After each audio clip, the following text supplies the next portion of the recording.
नमस्कार मित्रांनो, RMP foundation प्रस्तुत करिअर गाथा या यूट्यूब चॅनलमध्ये मी नम्रता मनोज आपटे आपल्या सर्वांचं मनपूर्वक स्वागत करते.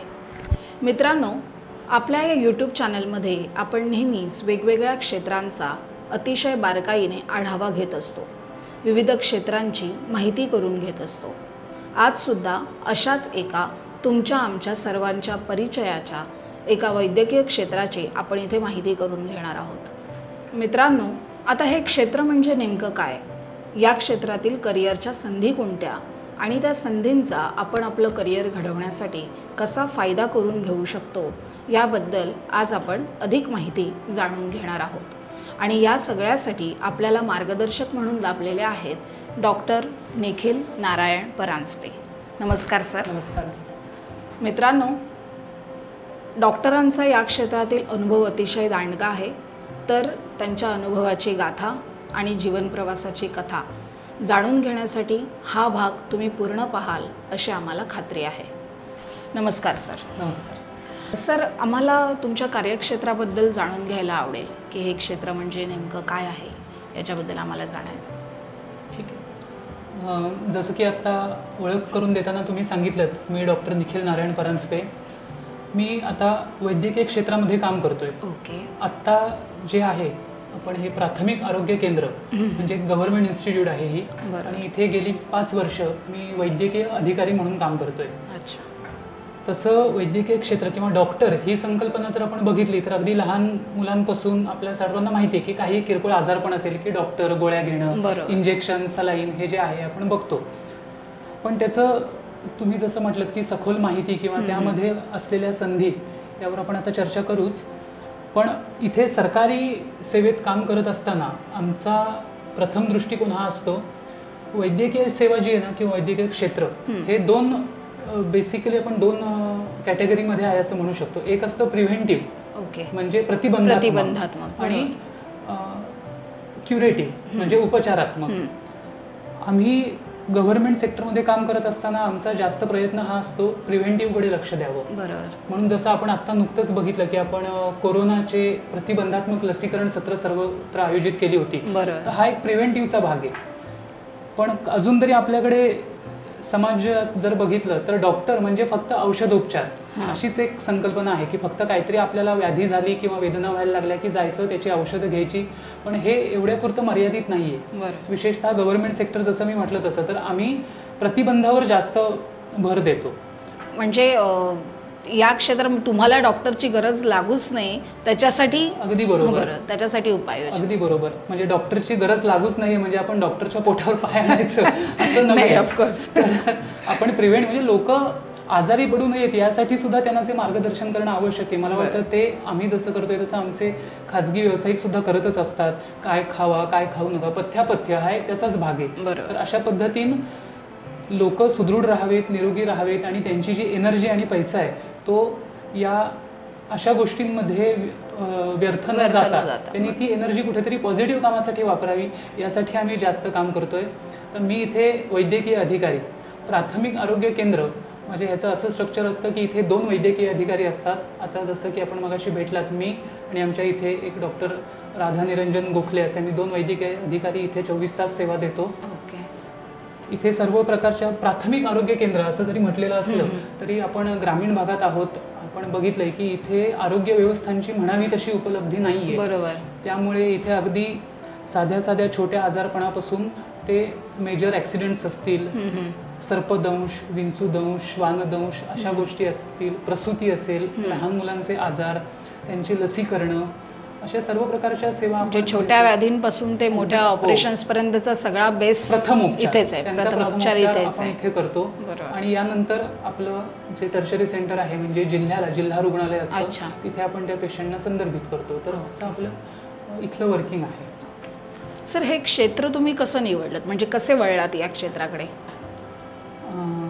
माझं पूर्ण म्हणजे प्राथमिक शिक्षण, जन्म सगळं जर म्हणाल तर इथे खेडेगावातच झाला. राजापूर तालुक्यातलं धाऊलवल्ली म्हणून जे गाव आहे तिथे माझा जन्म झाला. 10वी पर्यंतचं माझं शिक्षण पण तिथेच झालं. तेव्हा घरात जी काही एक चर्चा व्हायची, माझे वडील शिक्षक होते, आई शिक्षिका होती, पण आमच्या जन्मानंतर तिनं नोकरी सोडली आणि पूर्ण बाबा मुलांकडे लक्ष देता आलं पाहिजे. तो जो काळ होता म्हणजे जवळपास 30-35 वर्षापूर्वीचा, तेव्हा कुटुंब संस्था किंवा या गोष्टींना एक चांगलं महत्त्व होतं. नैतिकता असतील, आता थोडं आपण प्रोफेशनल झालोय, तर तेव्हा आमच्या जन्मानंतर आईने नोकरी सोडली, वडील शिक्षक होते. माझे चुलत भाऊ किंवा इतर सगळं आमच्याकडे सायन्स बॅकग्राऊंड होतीच, म्हणजे 10वी झालं की 11वी सायन्स, म्हणजे अलिखित नियमच झालेला होता. तर आणि दुसरी गोष्ट म्हणजे आमचे बाबा किंवा घरात जेव्हा चर्चा व्हायची, माझ्या आजीला डायबेटीस होता, बाबांच्या आईला, आणि तेव्हा तिला इन्सुलिन ची गरज होती, म्हणजे जी ट्रीटमेंट होती इन्सुलिन होतं. तर ते टोचण्यासाठी सुद्धा तेव्हा तिथे काही आम्हाला सोय नव्हती, साधन नव्हतं. त्यानंतर आम्ही लहानपणी जेव्हा आजारी पडत असो तेव्हाच धाऊलवल्लीपासून एक 7-8 किलोमीटरवर नाटे म्हणून गाव आहे, तेव्हा तिथे 2 एक नावाजलेले डॉक्टर शहाणे आणि डॉक्टर सवचे म्हणून होते. तर आमचे आई बाबा सांगतात की रात्री अपरात्री रडायला लागलो की रात्री किती वाजलेले असू देत आम्हाला उचलून नाट्यात चालत न्यायचे. तेव्हा दळणवळणाच्या काही सोयी नव्हत्या. आजही काही प्रमाणात आता दळणवळण वाढलंय, पण अजून प्रत्येक गावामध्ये आपल्याकडे डॉक्टर्स नाहीत. त्यामुळे हा व्ह्यू सतत असायचा की ही एक व्यवसायापेक्षा अत्यंत गरजेची, ज्याच्यात सेवा करायला पण खूप संधी आहे, आणि तुम्ही सेवा केलात की त्याचं जे काही तुम्हाला मोबदले आहेत योग्य ते मिळणारच. पण त्याच्यापेक्षा जे आपल्याला एक समाज मानसात तुम्ही जसं म्हटलं की त्यांच्याकडून जे आशीर्वाद रूपी आपल्याला जे मिळणार आहे ते जास्त आहे. तर याच विचारात माझा एक चुलत भाऊ आहे, त्याला सुद्धा बाबांनी डॉक्टर व्हायला प्रवृत्त केलं. तो झाला, तो पण प्रॅक्टिस करत होता. त्यामुळे कुठेतरी माझ्या मनात हे तेव्हापासून बिंबलं गेलं असणार, आपण सुद्धा पुढे हेच करायचं आहे. तर अशा पद्धतीने मग 10वी नंतर 11वी-12वी सायन्स मी रत्नागिरीला केलं, आणि मग आमच्या वेळेला तेव्हा entrance CET common entrance test म्हणून होती. त्यामधून मग नुसतं 12वीच्या मार्क्सवर आपल्याला ह्याच्यात ॲडमिशन मिळत नाही, मेडिकलला जर यायचं असेल तर. तेव्हा स्टेट वाईज एंट्रन्स एक्झाम होती. आता ते ऑल इंडिया नीट NEET जे आपण म्हणतो ती आता आहे. तर याच्यासाठी 12वी सायन्स आपल्याला कंपल्सरी आहे. ते झाल्यानंतर आपण नीटची एक्झाम देऊन मग जसं आपलं रँकिंग लागेल त्यानुसार मग आपल्याला पुढे ॲडमिशन घेता येते. मी BAMS केलंय. गोवा युनिव्हर्सिटीचं गोमंतक आयुर्वेद महाविद्यालय अँड रिसर्च सेंटर या संस्थेतून मी पासआउट झालो 2012 साली. आता म्हटलं तसं नीट केल्यानंतर आपल्याला वेगवेगळ्या संधी आहेत पुढे, जसं की MBBS आपण करू शकतो, BAMS करू शकतो, BHMS करू शकतो. हे आपल्याला एक नेहमीचे असलेले. तसंच इतर पण क्षेत्र आहेत वेगवेगळी, जसं डेंटिस्टकडे आपण जाऊ शकतो, फिजिओथेरपीचे काही कोर्सेस आहेत. म्हणजे या क्षेत्रात येऊ पाहणारे जे विद्यार्थी असतील त्यांना मार्गदर्शन म्हणून तुम्ही असं सांगाल की हे वेगवेगळे प्रकार असू शकतात. नक्कीच. BAMS, BHMS किंवा आणखीन तुम्ही म्हणाला MBBS आहे, किंवा इतर वेगवेगळ्या रिसर्च आहेत, जसं फार्मॅकॉलॉजीमध्ये रिसर्चेस होतात किंवा इतर गोष्टींमध्ये रिसर्च सेक्टर सुद्धा आपल्याकडे आहेत. BDSला आपण जाऊ शकतो 12वी नंतर, जे दंतरोग विज्ञान आहे त्याच्यामध्ये जाऊ शकतो. अलाइड मेडिकल सायन्सेस जे आहेत, म्हणजे जसं मी म्हटलं आता की फिजिओथेरपी हा जो त्याचा एक भाग आहे त्याच्यामध्ये जाऊ शकतो.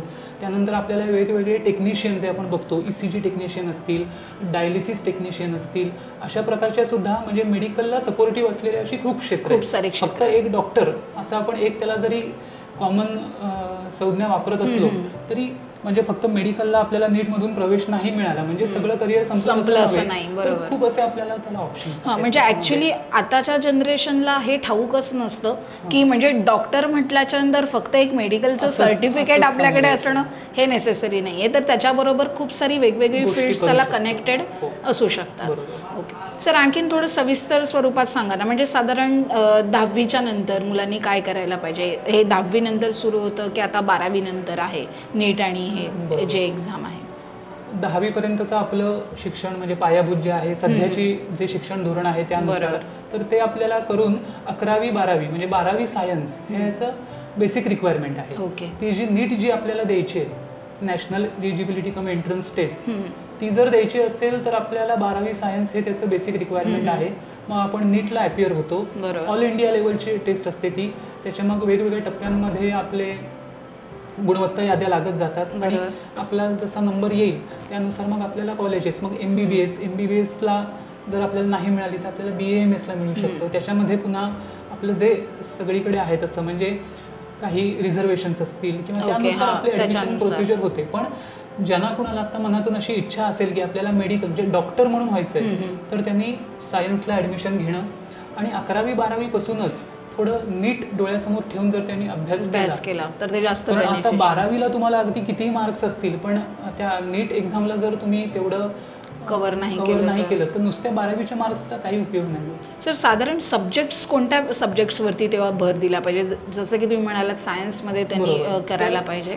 आपलं जे PCB असं आपण ग्रुप म्हणतो म्हणजे फिजिक्स, केमिस्ट्री आणि बायोलॉजी, ह्याच्यावर आपण भर दिला पाहिजे. इंजिनिअरिंगला ऑफकोर्स मॅथमॅटिक्स येतं पण PCB या ग्रुपवर त्यांनी भर दिला पाहिजे. आणि जनरल आपले आहेतच म्हणजे लँग्वेज PCB वरती जास्त त्यांनी भर दिला पाहिजे. स्कोरिंग त्याच्यामध्ये होणं आवश्यक आहे. ओके. म्हणजे आता मित्रांनो, सरांनी सांगितल्याप्रमाणे जर तुम्हाला या वैद्यकीय सेवेत यायचं असेल तर 12वी ही मिनिमम शैक्षणिक पात्रता आहे आणि 12वी सायन्स आणि त्याच्यानंतर तुम्हाला 12वी सायन्स केल्याच्या नंतर तुम्हाला PCB याच्यामध्ये जास्त स्कोअर करायचा आहे नीट डोळ्यासमोर ठेवून. कारण नीट ही अशी एक्झाम आहे ज्याच्यामध्ये तुमची गुणवत्ता ग्राह्य धरली जाणार आहे तुमच्या पुढच्या शिक्षणासाठी. असं होतं की कधी कधी विद्यार्थ्यांना वैद्यकीय क्षेत्रातच यायचं असतं पण ड्यू टू सम रिझन्स की त्यांना त्या फील्डमध्ये किंवा नीट एक्झाममध्ये चांगला स्कोअर नाही करता आला, तर मग त्यांनी काय समजावं? त्यांचं क्षेत्र किंवा त्यांची मेडिकल फील्डमध्ये येण्याची इच्छा तिथे संपेल का आणखीन काही गोष्टी आहेत की ज्या त्यांना पुढे घेऊन जाता येतील? नाही, नक्कीच असं मेडिकल फील्डमध्ये येण्याची त्यांचे सर्व पर्याय बंद झाले असं नाही. कारण मेडिकल फील्ड म्हणजे फक्त डॉक्टर नव्हे. जसं आपण म्हणतो की एकटा डॉक्टर इथे असेल तरी तो काही करू शकत नसतो. तेव्हा म्हणजे फक्त डॉक्टर म्हणजेच ते मेडिकल मधला मोठा आणि बाकीचे दुय्यम असं काही नसतं. त्याला सर्व जो टीम वर्क आहे मेडिकल, जेव्हा आपण एखादी इन्स्टिट्यूट चालवतो तर आज साधं आपण बघतो की इथे तपासलं आपल्या सिस्टर लोक, हे आपला नेहमी जिव्हाळ्याचा विषय आहे. सिस्टर हेच त्यांना संज्ञा दिलेली आहे आपल्या त्या. तर अशी जी क्षेत्र आहेत पॅरामेडिकल ज्याच्यामध्ये आपल्याला नर्सिंगमध्ये जर जायचं असेल तर GNM आणि ANM किंवा BSc नर्सिंग, हे 3 ऑप्शन्स आहेत. GNM आपण ज्या सिव्हिल लेवलला सिस्टर बघतो सगळ्या असतात किंवा ब्रदर्स ते असतात.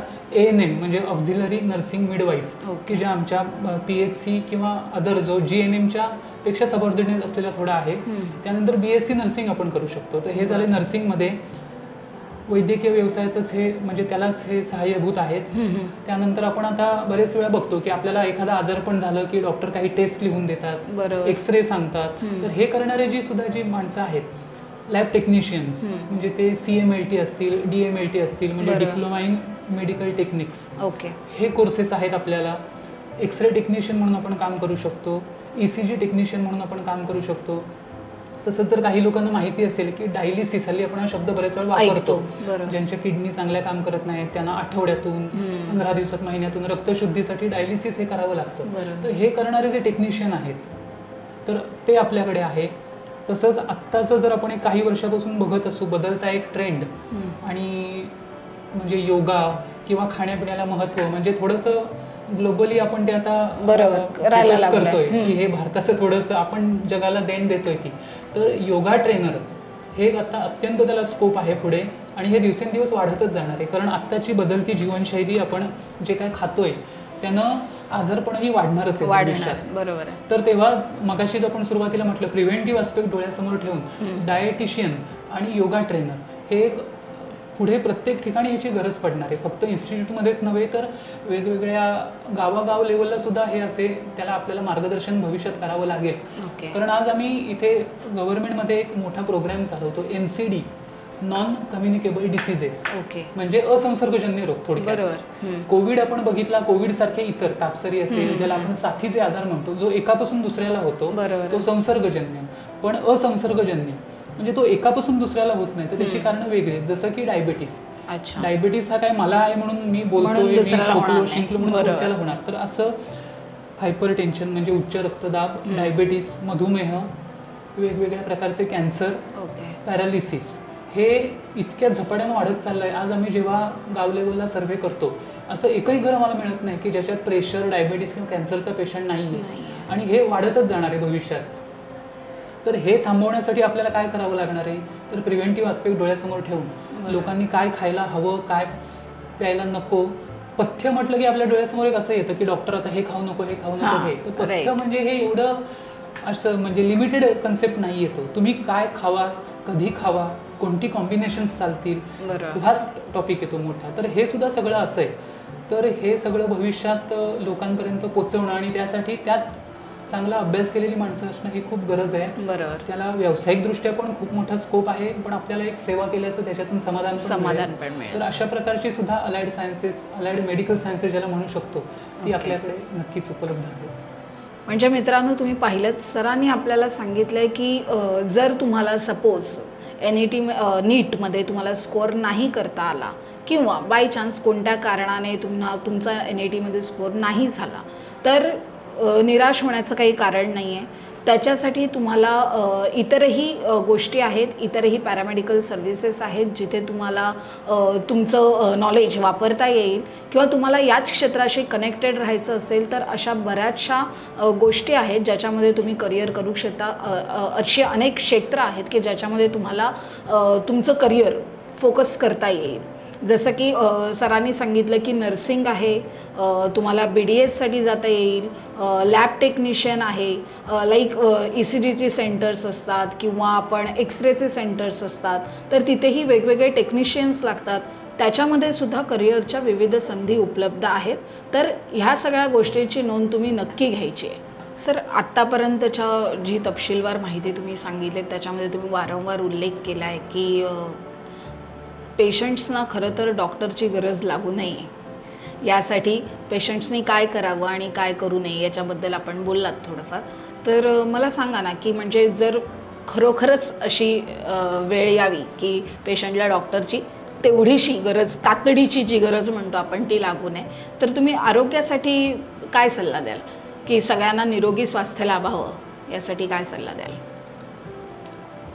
मला वाटतं की जे आपण टाळू शकण्यासारखे आजार आहेत, तर काही काही ॲक्सिडेंटल कॉजेस असतात की जे आपल्या हातात नाही, पण इतर ज्या गोष्टी आहेत त्या आपण टाळण्यासाठी नक्की प्रयत्न करायला पाहिजे. पण ह्याच्यात मॅडम मला असं एक जाणवतं इथे काम करताना, एक डॉक्टर म्हणून किंवा समाजात वावरत असताना, की प्रायोरिटीज माणसाच्या बदलत चालल्या आहेत. बरोबर आहे. एक काही काळापूर्वी किंवा आम्हीही अजून आपण म्हणतो सर सलामत तो पगडी पचास असं, पण आता कुठेतरी लोकांच्या मनात आयुष्याच दुय्यम झालंय की काय असं वाटतं. म्हणजे आपण काही बाईक चालवण्याचे प्रकार बघतो किंवा वेगवेगळे ॲडव्हेंचर्स बघतो. बरोबर आहे. तर म्हणजे ठीक आहे, काय पडलो मरेन, इतकं सुद्धा लोक म्हणजे इतकं कॅज्युअली बोलतात की अरे जे म्हणतो ते म्हणजे सर्वोत्तम गोष्ट ही आपल्याला मिळालेली आहे, तर त्याची प्रायोरिटी कुठेतरी गेल्यासारखं असं आढळतं. त्यामुळे थोडी विषण्णता येते मनामध्ये.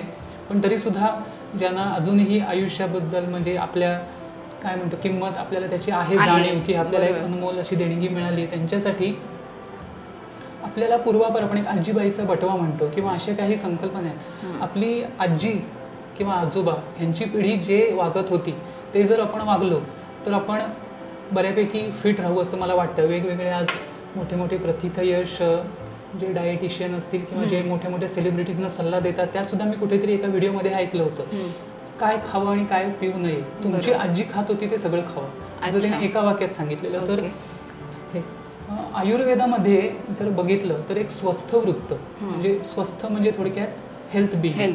आपण कुठचंही आजार नाही आहेत किंवा अशी एक कंडिशन स्टेट अशी, तर ती मेंटेन करण्यासाठी काय करावं ह्याचं एक सखोल आणि सुंदर वर्णन दिलं आहे. त्याच्यामध्ये त्यांनी दिनचर्या आणि ऋतुचर्या, म्हणजे आपण दिवसात कसं प्रत्येक दिवसाचं आपलं रुटीन काय असावं, आणि त्याचबरोबर त्यांनी विचार केला ऋतुचर्या सीझनल. हां, तर आता जेव्हा पावसाळा येतो म्हणजे आपले वर्षा ऋतू त्याला आपण म्हणतो, तेव्हा प्रकृतीमध्ये काय बदल होत असतात, त्याच्या अनुषंगाने आपल्या शरीरात काय बदल होतात, तेव्हा आपण काय केलं पाहिजे. पुढे हिवाळा येतो, त्यानंतर उष्णता. आपण आता बघतोय की आपण तसं उष्णकटिबंधच आहे आता आपल्याकडे. बरोबर. तर त्यामध्ये काय खावं काय पिऊ नये खावं प्यावं ह्याचं सुंदर असं त्यांनी मार्गदर्शन आपल्यात केलेलं आहे. पण आपण मगाशी जे बोललो प्रायोरिटी बदलली, लोकांना थोडंसं एक काय आपण म्हणू शकतो त्याला, तो चंचलपणा नाही म्हणता येणार, एक फास्ट लाईफ झालंय किंवा लाईफस्टाईल चेंज झाली आहे लोकांची, आपण रफ म्हणू शकतो. तर जे मनात येईल तेव्हा ते मिळालं पाहिजे. त्याचे काही साईड इफेक्ट्स मध्ये कुठेतरी पैशाशी नेऊन जोडायचं, बरोबर, काहीतरी स्वस्त खातोय म्हणजे ते वाईट खातोय असं एक कन्सेप्ट. तर आत्ता उन्हाळा चालू आहे, आपण बघतो. पूर्वी मला आठवतं आमच्या घरी पण आपल्याकडे वाळा नावाची एक वनस्पती वेलीसारखं यायचं, वाळ्याचं सरबत किंवा आपल्या घरी जो माठ असायचा पाण्याचा त्याच्यात सुद्धा तो वाळा ठेवलेला असायचा, त्यामुळे एक वेगळा वास यायचा आणि तेव्हा उष्णतेचे आजार आपल्याला होत नव्हते. त्यामुळे तर असं जे आहे नैसर्गिक देणगी आहे त्याचा आपण वापर करून घेतला पाहिजे. या उष्णतेमध्ये आपण मसाल्याची खाणी असतील हे सगळं टाळलं पाहिजे. पण आता नाही, आता सुट्ट्या आहेत, आपण आउटिंग करणार, हॉटेलिंग करणार. तरुण किंवा त्याहून टीनेजर्समध्ये सुद्धा आम्ही प्रत्यक्ष बघतो की कुठेतरी अल्कोहोल कन्झम्पशन हे एक आता म्हणजे स्टेटस सिम्बॉल झाल्यासारखं झालंय. कुठेच त्याला कोणत्याही प्रकारे ते समर्थनीय नाही. मग आपणच काहीतरी म्हणायचं युरिन स्टोन झालेत, बिअर प्या, ते पडतात अशा पद्धतीने. तर हे नको. मला वाटतं की लोकांनी थोडंसं शरीराबरोबर मनस्वास्थ्याकडे पण लक्ष द्यावं. कारण जर मन जर आपल्या ताब्यात ठेवणं अत्यंत म्हणजे नेक्स्ट टू इम्पॉसिबल आहे. पण जेवढे आपण प्रयत्न करू की त्याला आवर घालण्याचा, तेवढा आपण आपोआपच हेल्दी जगणार आहोत. आपल्या ज्या इच्छा ज्या काही आहेत त्या सगळ्या मनात आल्या म्हणजे पूर्ण करायलाच हव्यात असं काही नेसेसरी. हे एक इन जनरल झालं. पण जसं तुम्ही म्हटलात त्या ऋतूत निर्माण होणारी फळं, पालेभाज्या जे आपल्याकडे पिकतंय ते आपण खावं. हे बरेच वेळा आपल्याकडे सांगितलं जातं की आपल्याकडे भात शेती हे आपलं प्रधान आहे. ते निसर्गान किंवा त्या ईश्वरान, त्या शक्तीन काहीतरी हे करूनच निर्माण केलेलं असणार आहे. त्यामुळे जे आपल्यासाठी आहे तेच आपण खाल्लं पाहिजे. फक्त दुसरं अनुकरण करायचं आणि अशा पद्धतीने होत गेलो तर आपलं भविष्य, आपल्याकडे पैसा खूप असेल पण हे आपण ठरवलं पाहिजे की आम्ही गोळ्या घेऊ शकतो, मी माझी काय म्हणतो डायलिसिस करून घेऊ शकतो, त्यासाठी पैसा असेल. पण ते आपलं खरंच म्हणजे पैशाने सगळ्या गोष्टी होणार नाहीयेत. बरोबर आहे. तर प्रायोरिटीज आपण बदलल्या पाहिजेत. कुठेतरी मनाला आपल्या मुरड घातली पाहिजे. आणि जे आपल्या वडीलधाऱ्यांनी किंवा मगाशी जसं म्हटलं आजी आजोबांनी जे सांगितलंय ते फॉलो करावं असं मला वाटतं. वेगवेगळी पुस्तकं आहेत, दिनचर्या, ऋतुचर्या. आणि आता आपल्याकडे गुगल हे एवढं मोठं एक आहे, विज्ञान शास्त्र वरदान असं आपण मराठी शाळेत निबंध लिहायचो. तर त्याचा आपण वरदान म्हणून कसा वापर करायचा हे सर्वस्वी आपल्यावर आहे. तिथे वेगवेगळ्या टिप्स येत असतात पण त्यातल्या फक्त आरोग्यासाठीच्या आहेत त्याच मला वाटतं फॉलो करावं. कारण आम्ही बरेच वेळा बघतो की वेगवेगळ्या आजारांवर सुद्धा काही दिलेलं असतं. हे करा, कॅन्सर 8 दिवसात जाईल तुमचा, 15 दिवसात. तर अशा कुठच्या तरी आमिषांना बळी न पडता जे चांगलं आहे किंवा तुमच्या तिथे जे कोण हेल्थ रिलेटेड ऑथोराइज पर्सन असतील त्यांच्याशी तुम्ही कन्सल्ट करून त्या दृष्टीने करावं. वेगवेगळ्या गावांमध्ये अशी शिबिरं भरवावीत की जिथे आपण मार्गदर्शन करू शकतो. आपले स्टाफ आहे प्रत्येक गावात. आमचं मॅडम सरकारीमध्ये कसं असतं, हे जसं प्राथमिक आरोग्य केंद्र तशी प्रत्येक एक ठराविक लोकसंख्येला उपकेंद्र असतात. तिथे आपल्या एक ANM मी मगाशी म्हटलं आपले नर्सिंग स्टाफ असतो. अशा पद्धतीनं आपला आहे तर ते लोक त्यांना गाईड करू शकतील. तर अशा पद्धतीनं सर्वांनी पुन्हा तिथेच म्हणेन की प्रायोरिटी बदलावी. आपल्या तब्येतीला आपण जर किंमत दिली तर आपण त्यासाठी प्रयत्न करू. बरोबर. वेळ मिळत नसतो, वेळ काढायला लागतो. खरी गोष्ट आहे. मानसिक स्वास्थ्य जपणं जास्त गरजेचं आहे. मन जितकं चंचल तितक्या तुमच्या आहाराच्या प्रवृत्ती बदलत जाणार. त्या प्रवृत्तींना टाळण्यासाठी किंवा आळा घालण्यासाठी सकस आहार हेच आपलं मूळ धोरण ठेवलं पाहिजे. सर, या क्षेत्रामध्ये तुम्ही आजवर जी प्रगती केली आहे किंवा ॲज अ सक्सेसफुल डॉक्टर म्हणून आता तुम्ही प्रथितयश आहात की नावाजलेले आहात, तर ह्या सगळ्याचं श्रेय तुम्ही कोणाला द्याल? मी आधी सुरुवातीलाच फार प्रथितयश असं म्हणणार नाही कारण आत्ताशी 5च वर्ष मला झाली आहेत. पण तरी पण जर श्रेय द्यायचंच झालं तर सर्वप्रथम म्हटलं तसं माझे आई वडील की ज्यांनी मला त्या परिस्थितीमध्ये सुद्धा म्हणतात तसं स्वतःच्या काही गरजांना मुरड घालून असा एक्सपेन्सिव्ह कोर्स मला त्यांनी करण्यासाठी सर्व उपलब्धी दिली. सर्वप्रथम त्यांचं, त्यानंतर सर्व माझे गुरुजन आणि त्यानंतर जेव्हा मी इथे कामाला रुजू झालो, माझं जन्मस्थान मी म्हटलं ते इथलं जवळच आहे, मी इथे जवळच राहतो. त्यामुळे काम करताना फक्त नोकरी या भावनेतून कधी मी काम केलं नाही. कारण कुठेतरी बाबा 4-5 वर्ष काढायचे आणि मग बदली होऊन जायचंय असा विचार डोळ्यासमोर नव्हता. त्यामुळे मी जसं तुम्हाला म्हटलं की रात्री 10-12 वाजता एखादं माझ्या मुलाला समजा रडायला लागतो, काहीतरी पोटात दुखतंय दाढ, तेव्हा आमच्या घरात जे एक वातावरण होतं म्हणजे ती जी आपलं एक अस्वस्थता निर्माण होते. मी असा विचार करतो विशेषतः लहान मुलांच्या बाबतीत तरी की हे जेव्हा एखाद्या दुसऱ्याच्या घरात होत असेल, त्याला 5-5 किलोमीटर डॉक्टर नाही आहे तर त्यांनी ते कसं करायचं किंवा ते रात्रभर मूल कसं राहणार, काय राहणार, हा विचार मला सतत कुठेतरी म्हणजे वीक पॉईंट म्हणायचा ह्याला काही माहीत नाही पण त्या वीक पॉईंटमधून उलट मला आणखीन काम प्रामाणिकपणे करण्याचं हे मिळतं, त्याच्यातून प्रेरणा मिळते. तर या गोष्टीमुळे आम्ही इथे कधी ड्युटी अवर्स न बघता 24 तास सेवा देत आलो आहे.